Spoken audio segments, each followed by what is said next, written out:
साथियों नमस्कार, आप सभी को मेरा प्रणाम और मैं स्वागत करता हूं हमारे YouTube चैनल बसंत सरोवर में। आज हम लेकर आए हैं श्री गौतम बुद्ध के धम्मपदम से यमक वग्गो।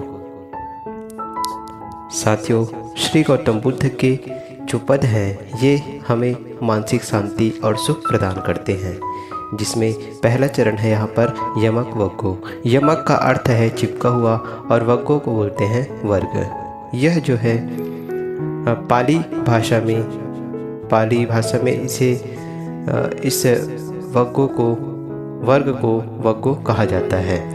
और धम्मपदम में पहला यह वर्ग है यमक वग्गो, जिसमें पहला पद है साथियों मनोपुब्बंगमा धम्मा मनोसेट्ठा मनोमया मनसाचे पदुट्ठेन भाषति वा करोति वा ततोनं दुःखमन्वेति चक्कं वा वहतो पदम। इस वाक्य के अर्थ को हम समझते हैं। इस पद में जो इसे छोटे छोटे जो वाक्य हैं इसके अर्थ को समझते हैं। तो पहला है मनोपुब्बंगमा, मन पूर्वगामी है, आगे आगे चलने वाला है, इसीलिए मनोसेट्ठा, मन श्रेष्ठ है, स्वामी है। किस में श्रेष्ठ है? धम्मा मनोपुब्बंगमा, धम्मा मनोसेट्ठा, धर्म में। यहाँ धर्म का अर्थ है कर्म और अनुभूतियाँ।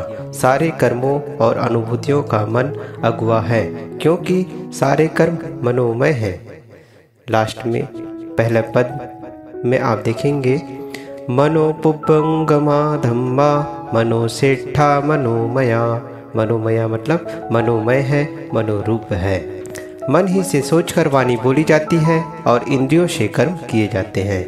मनसाचे दूसरा पद में है मनसाचे, यदि मन में पदुट्ठेन प्रदुष्टेन बुरे भाव रखकर भाषति वा करोति वा वचन बोलते हैं और कर्म करते हैं तो ततोनं दुःख मनवेति, ततः इसका छंदी विच्छेद करें, ततः एन दुख मनवेति, उसके पीछे दुख लग जाते हैं। कैसे लग जाते हैं? तो आगे पद में कहा गया है चक्रम व वहतो पदम, चक्रम इव वहता पदम। जैसे गाड़ी खींचने वाले जानवरों के पैरों के पीछे चक्के लग जाते हैं। साथियों, ये हमने समझा इसके पद पर जो वाक्य है इसके अर्थ के बारे में। अब इसका पूरा विस्तार हम समझते हैं।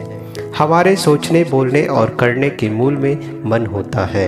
मन अशुद्ध होने से हमारा सोचना, बोलना तथा करना खराब हो जाता है और हम उनके परिणाम में मिलने वाले दुखों के भंवरजाल में फंस जाते हैं। इन दुखों से छुड़ाने वाला कोई नहीं है।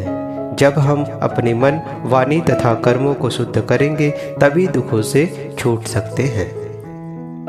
जो मनुष्य इस तथ्य को तत्वतः समझ लेगा वह इस महावन संसार में नहीं भटकेगा। हमारे जीवन की उन्नति और उपलब्धि है शुद्ध मन का होना।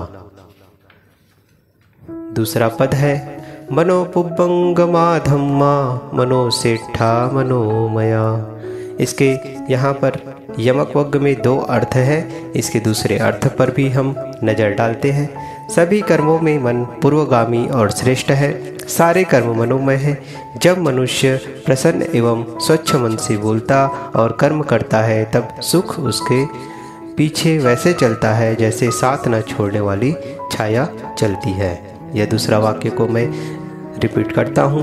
मनोपुब्बंगमा धम्मा मनोसेट्ठा मनोमया मनसाचे प्रसन्नेन भाषति वा करोति वा ततोनं सुखमन्वेति छाया वा अनपायनी। पहले पद में हमने देखा, दूसरे पद में यहाँ पर जो है अनपायनी का अर्थ होता है अनपाय प्लस ऋणी। संस्कृत भाषा का शब्द है। इसके अर्थ होते हैं अनपायनी मतलब अनश्वर, दृढ़, स्थिर, अचूक, सतत, टिकाऊ, अचल। जिसका मन पवित्र है उसका मन प्रसन्न है, और ऐसे मन से बोले वचन तथा किए हुए कर्म सुख उत्पन्न करते हैं। जिसका मन हर क्षण निर्मल एवं प्रसन्न है उसके वचन और कर्म सब समय निर्मल होंगे। इसके परिणाम में छाया की तरह उसके पीछे स्थिर सुख लगा रहेगा। छाया मनुष्य का पीछा कभी नहीं छोड़ती यदि वह प्रकाश की ओर चलता है, इसी प्रकार सुख उसका पीछा कभी नहीं छोड़ता यदि वह मन, वाणी तथा कर्मों की स्वच्छता की तरफ निरंतर चलता रहे। मनुष्य स्थिर सुख पाने के लिए बहुत विद्वान होना चाहता है। युवक या युवती को पकड़ता है, अधिक धन बटोरता है, पद पर पहुंचना चाहता है, स्वामित्व पूज्यता गुरुवाई महंती चाहता है, बच्चे कच्चे और दास दासी चाहता है, अनुगामी चाहता है, परंतु यह सब भयंकर भ्रम है। उपयुक्त प्राणी पदार्थों में अनुरक्ति तो जीवन में कांटे बिखेर देती है। अर्थात जब हम प्राणी पदार्थों में आसक्त हो जाते हैं तो वह ही दुख का कारण बनती है। मनुष्य इसके राग द्वेष में उलझकर महादुखी हो जाता है। जो अनपायनी सुख चाहे, स्थिर आनंद चाहे, मतलब नश्वर अनश्वर स्थिर सुख अगर चाहता है, वह अपने मन, वाणी तथा कर्मों को पूर्ण निर्मल कर ले, फिर वह सदा सुखी रहेगा। जहाँ तक शरीर निर्वाह की बात है, उसके लिए वह अपनी श्रेणी तथा योग्यता अनुसार कर्मशील रहे। पवित्र मन वाले को शरीर निर्वाह के लिए बहुत धन नहीं चाहिए होता है। एक पद है, मन की तरंग मार लो बस हो गया भजन, आदत बुरी सुधार लो बस हो गया भजन। केवल मन को मांझना है, मन को ठीक करना है, मन को सही दिशा प्रदान करना है। जब हम अच्छे मन से अच्छे कर्म करते हैं तो हमारे पीछे सुख जो है उसी तरह से छाया की तरह लगा रहता है। तीसरा पद है, अक्कोचिमम अवधिमम अजिनीमम अहासी में ये तम उपन्यन्हन्ति वेरम तेसम न सम्मति। मुझे गाली दी, मुझे मारा, मुझे हरा दिया, मुझे लूट लिया, इस प्रकार मानकर जो मन में शत्रु भाव की गांठ बांध लेता है उसका वैर शांत नहीं होता है।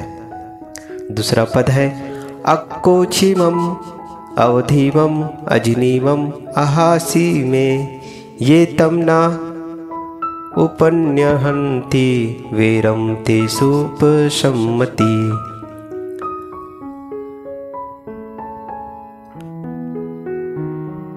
मुझे गाली दी, मुझे मारा, मुझे हरा दिया तथा मुझे लूट लिया, ऐसे शत्रु भाव की गांठ जो मन में नहीं बांधता उसका वैर शांत हो जाता है। यह यमक वर्ग की पद में ये बातें बताई गई है। जो इन सब भावों को लेकर मन में गांठ बांधता है वह जो है शांत नहीं होता, लेकिन जो इन सारी चीज़ों के पीछे गांठ नहीं बांधता है वह उसका वैर शांत हो जाता है। यह ध्यान रखना चाहिए कि यदि कोई मेरा विरोधी है, मेरा अपमान तथा हानि चाहता तथा वैसा करता है तो वह स्वयं में भटका है। बुद्धि बिगड़ने पर ही मनुष्य दूसरे का अहित सोचता है। ऐसा आदमी दया क्षमा का पात्र है। मेरा अहित अन्य कोई नहीं कर सकता। यदि मैं अपना मन मैला ना करूं तो दूसरा कौन मुझे मैला कर सकता है। जब मनुष्य का मन स्वच्छ हो जाता है तब वह अपने विरोधी से न वैर बांधता है और न भय खाता है। चित्त की स्वच्छता ऐसा अभेद्य किला है कि उस पर किसी का वार नहीं लग सकता। वह इतना आसक्त तथा आत्मतुष्ट हो जाता है कि उसे भ्रम हो ही नहीं सकता कि मेरा कोई अहित कर सकता है। जब मेरा कोई अहित कर नहीं सकता तब वैर कहाँ। अतएव वैरम तेषुपशम्यति, वैरम तेष उपशाम्यति, उसका वैर शांत हो जाता है। पांचवा पद, नाहि वैरेन वैराणि सम्मन्तिध कुदाचनम अवेरेन च सम्मन्ति एष धम्मो सनातनो। छठवां पद है परे च न विजानन्ति मयमेत्थ यमामसे ये च तत्थ विजानन्ति ततो सम्मन्ति मेधगा। पांचवी पद का अर्थ समझते हैं।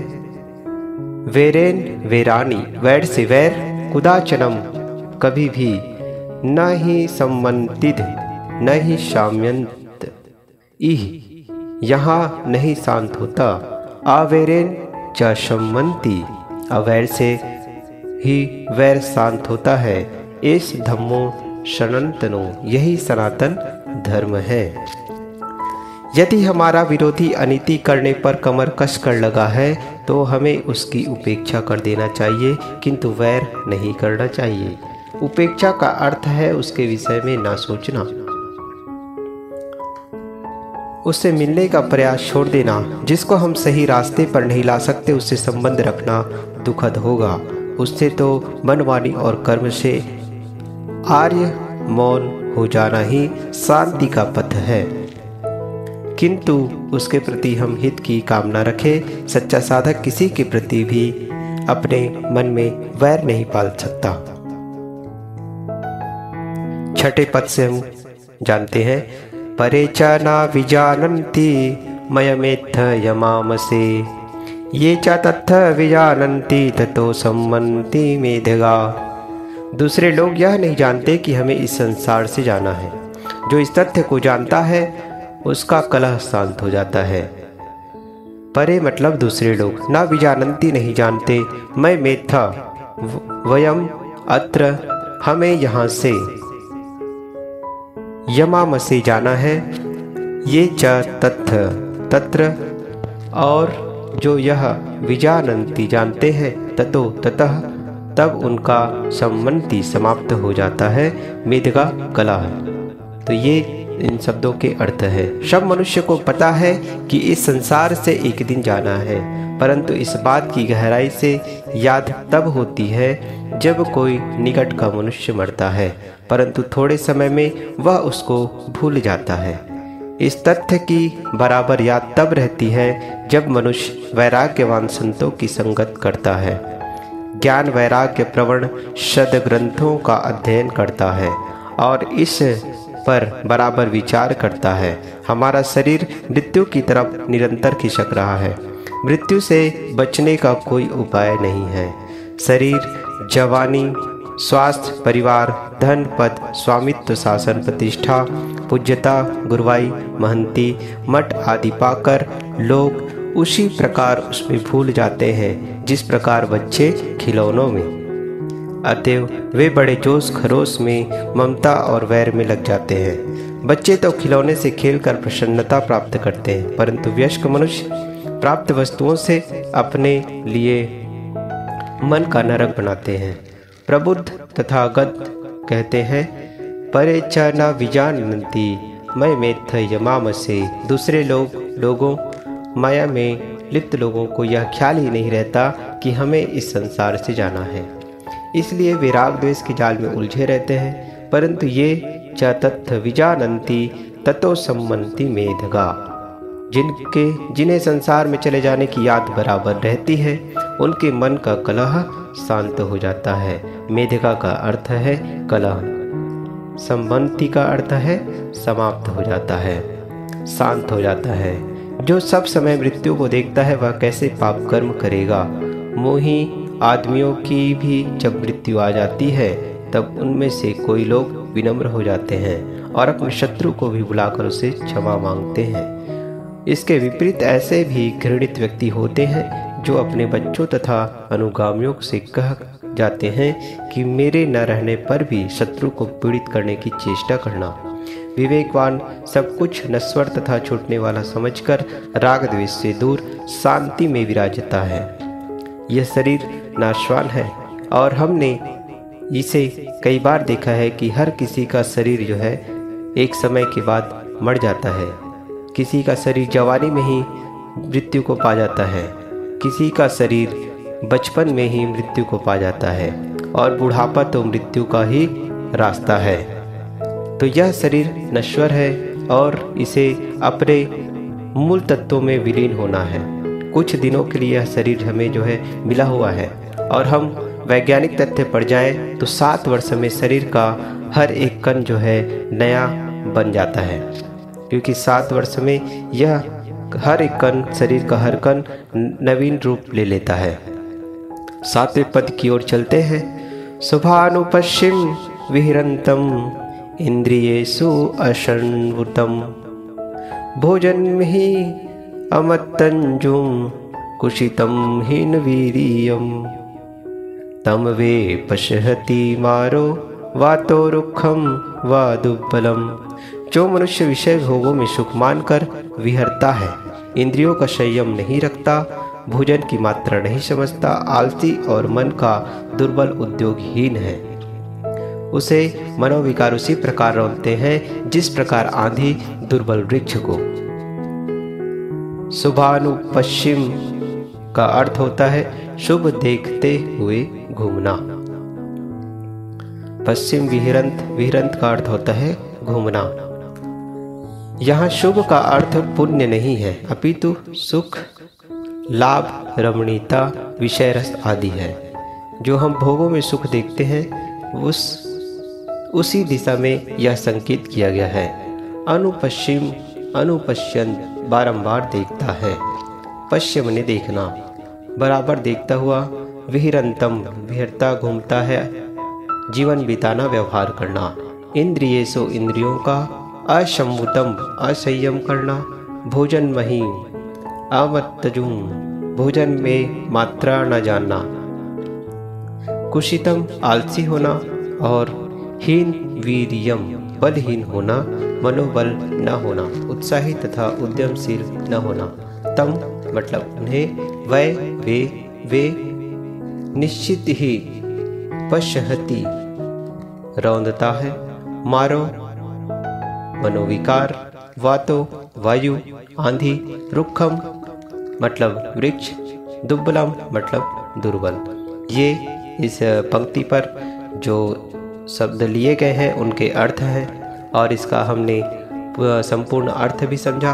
उपयुक्त गाथा में महाअनुशासकता तथागत कहते हैं, तथागत बुद्ध कहते हैं कि मनोविकार का पहला कारण है सर्वत्र शुभ देखते हुए घूमना। सभी जगह रमणीयता और सुख लाभ समझकर विषयों में चिपकते रहने वाले की मनोमलिनता बढ़ती है। इस संसार में जो कुछ रमणीय माना जाता है सब नश्वर है, आज है कल नहीं रहेगा, और उसके मोह में फंसकर मनुष्य का मन आशा, तृष्णा, इच्छा, भय, चिंता आदि में उलझकर दुखी हो जाता है। विषय भोगों में शुभ दृष्टि, सुख दृष्टि घोर अविद्या है। विषय सुख की फांसी ही में तो सारे मनुष्य पीड़ित हैं। उक्त गाथा में दूसरी बात है इंद्रियों का असंयम होना। जब विषय भोग आकर्षक लगेंगे तब इंद्रियां चंचल होगी ही, यह कारण कार्य व्यवस्था है। जो व्यक्ति इंद्रियों पर संयम रखना चाहे वह विषय भोगों को विषय रूप समझे जैसे कि वे वस्तुतः हैं। इंद्रियों पर नियंत्रण रखने वाला ही आत्म शांति पा सकता है। विषय भोग जब साधक की विवेक दृष्टि से तुच्छ दिखने लगेंगे तब इंद्रियां अपने आप संयत हो जाएंगी। तीसरी बात है भोजन की मात्रा ना जानना। जीवन मुक्त को भी नित्य भोजन करना पड़ता है। जीवन मुक्त भोजन नहीं करता यह झूठा प्रचार है। गृहस्थी का त्याग करने वाले भी कितने महात्मा हैं जो भोजन पर संयम नहीं रख पाते। घी, दूध, दही, मेवे, फल, कीमती चावल आदि में मन बांधने वाला क्या साधना कर सकता है। मिर्च मसाले से बचना चाहिए, नमक बहुत कम खाना चाहिए या नहीं खाना चाहिए, मिष्ठान बहुत कम खाना चाहिए। कबीर साहब की भाषा में असली भोजन है अन्न पानी योग। पानी में पकाए हुए अन्न, सब्जी आदि ही सही भोजन है। भोजन वही ठीक है जो स्वच्छ, सात्विक और सुपाच्य हो और उसे कड़ी भूख लगने पर संतुलित मात्रा में लिया जाए। भूख से 2-4 ग्रास कम खाना चाहिए। ठूस कर खाने वाला पेटू आदमी शरीर से सुखी नहीं रह पाएगा, वह साधना क्या करेगा। चौथी बात है कुशित होना। पाली भाषा में कुशित का अर्थ है आलसी। संस्कृत में कुशित कुशील। ब्याज खाने वाले को कहा जाता है, परंतु यह ग्रंथ धम्मपद तो पाली भाषा का ग्रंथ है। आलसी आदमी भौतिक उन्नति नहीं कर सकता, फिर आध्यात्मिक उन्नति क्या करेगा। किसी दिशा की उन्नति के लिए आलस्य रहित तथा उद्योगशील होना चाहिए। पांचवी बात है हीनवीर्य होना, मनोबल न होना, उत्साहहीन होना। जो सेवा स्वाध्याय और साधना से मन चुराएगा वह परमार्थ की क्या कमाई करेगा। उपयुक्त पांचों दुर्गुणों में उलझा मनुष्य मार के द्वारा मारा जाता है। संस्कृत भाषा में के अनुसार मार का अर्थ है हत्या, किंतु पाली भाषा में मार का अर्थ है अकुशल वृत्तियों की साकार मूर्ति। तात्पर्य है मनोविकार। जैसे दुर्बल वृक्ष को आंधी रौंद देती है, वैसे पांचों दोषों में फंसे मनुष्य को उसके अपने ही मनोविकार रगड़ देते हैं, रौंद देते हैं। आठवां पंक्ति है अशुभानुपश्चिम विहिरन्तं इंद्रियेषु शुशुवद्भुतं भोजनमही च मंतंजुम श्रद्धम आरद्धम वीर्यं तम वे न पश्यति मारो वातो शैलम वपब्बं तम।